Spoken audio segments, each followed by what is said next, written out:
సొసైటీలో ఎలా తయారైందంటే అవతల వాని మీద మనము మాట్లాడితే మన స్థాయిలు పెంచుకోవడము, లేకుంటే అలానే తిట్టడం అనేది ఒక పర్వంగా ఇక్కడనే కాదు ఉమ్మడి తెలుగు రాష్ట్రాల్లో ఇది బాగా కనపడుతున్న అంశం.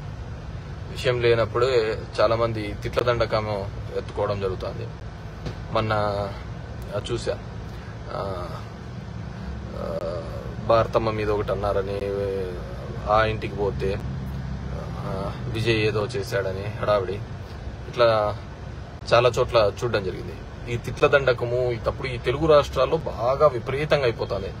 నోటికి ఎంత పడితే అంత అబద్ధాలను బురద జల్లడము, ఆ బురద గడుక్కోలేక ఇల్లు చచ్చిపోవడము, ఏదేమిటికి కూడా ఎవరి అజెండా అని వాళ్ళు అది అజెండా అనుకుంటారో ఏమో అనుకుంటారు, కానీ ఇది ఏ రోజు రోజు అందరికి నెత్తికి చుట్టుకుంటుంది.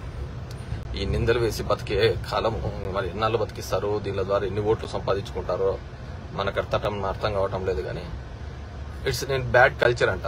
అది ఏ పార్టీ వాళ్ళు చేసినా ఎవరు చేసినా బ్యాడ్ కల్చర్. మనం మాట్లాడే పద్ధతిలో కంట్రోల్ ఉండాలా, ఎందుకంటే పబ్లిక్ లైఫ్ లో ఉన్నాం.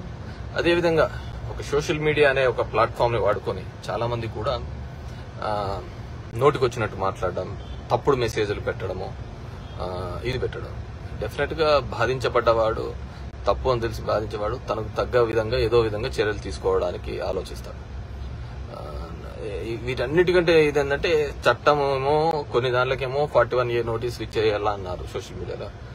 అదే జడ్జిల మీద మాత్రం సోషల్ మీడియాలో పెట్టిన దాంట్లోకి జైలు శిక్ష వేసినారు, 2-3 నెలలు జైల్లో పెట్టినారు. మరి ఇది ఎక్కడిది చట్టమో, ఇది ఎక్కడి నుంచి వచ్చిందో ఏమో తెలియదు. అంటే ఒక్కొక్క విధంగా ఉండదు కదా. సోషల్ మీడియా పోస్టు ఖచ్చితంగా తప్పుడు పోస్టులు పెట్టింటే అందరికీ జైలు శిక్షణ వేయాలా, అంటే అందరికీ 41A నోటీసులన్నా ఇలా. మరి ఎందుకో తెలియదు కానీ చట్టంలోని లొసుగులో లేకుంటో ఏదో బ్యాడ్. ఎందుకంటే నేను బాగా చూస్తున్నా కదా, రాయలసీమ ప్రాంతంలో మాట అనుకొని సంపూర్ణంత స్థాయికి తీసుకొని వచ్చే ఈ ప్రాంతంలో ఇప్పుడంటే లేదులేండి అంత.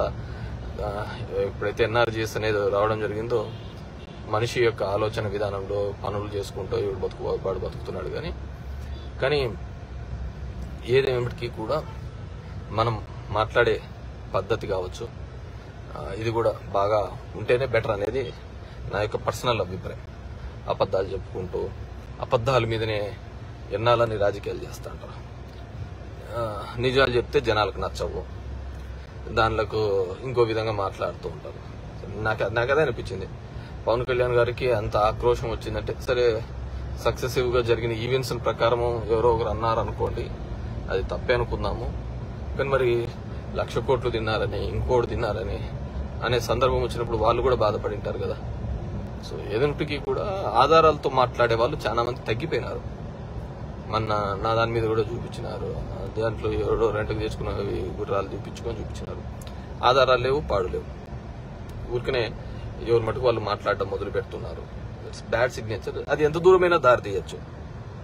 ఈరోజు పవన్ కళ్యాణ్ గారు ఆ మాట అన్నారు, రేపు చేతనైన వాడు కనపడితే కొట్టడం కూడా జరుగుతుంది. దానికి ఏముంటుంది చెప్పండి.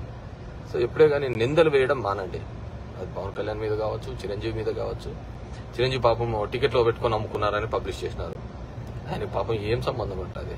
ఒక పార్టీకి పెట్టుకున్న తర్వాత అతను రాజకీయాలకు పనికిరానంత మంచోడు అనుకోవచ్చు. ఆయన చాలా మంచివాడు. అలాంటి వ్యక్తిని కూడా ఈ సమాజంలో మార్పులు తీసుకొని వద్దాం అనుకున్న అతన్ని కూడా పాపం ఎగ్జిస్ట్ కాలేకపోయినాడు. ఎందుకురా బాబు, మనం ఏం చేసినా గానీ ఇది కాదు అని చెప్పేసి. జేడీ లక్ష్మీనారాయణ లాంటి వాళ్ళు హానెస్ట్ అని, సిన్సియర్ అని చెప్పుకుంటా ఉన్న వాళ్ళు, అలాంటి వాళ్ళు కూడా వాళ్ళ దానిలోకి వీఆర్ఎస్ ఇచ్చి వచ్చిన తర్వాత కూడా సక్సెస్ కాలేకపోయినారు. జేపీ లాంటి వాళ్ళు సక్సెస్ఫుల్. అంటే ఈ సొసైటీ రిఫార్మేటిక్ గా లేకుంటే మంచి చెప్పే వాళ్ళకు ముందుకు పోవటం లేదా, కేవలం అబద్ధాల మీద మనుగడ సాగించే వాళ్ళకి ముందుకు పోతుందా అనేది కూడా మనం ఆలోచించుకోవాల్సిన అవసరం. హాయ్ ఫ్రెండ్స్, మా టుడే టుమారో యూట్యూబ్ ఛానల్ చూస్తున్నందుకు చాలా థ్యాంక్స్. మరిన్ని లేటెస్ట్ వీడియోస్ కోసం వెంటనే సబ్స్క్రైబ్ చేయండి. అలాగే ఈ బెల్ ని కూడా రింగ్ చేసేయండి. మా నోటిఫికేషన్స్ అన్ని మీ మొబైల్లో వస్తాయి. అలాగే మా వీడియోస్ మీకు నచ్చితే లైక్ చేయండి, షేర్ చేయండి, నచ్చకపోతే కామెంట్ చేయండి.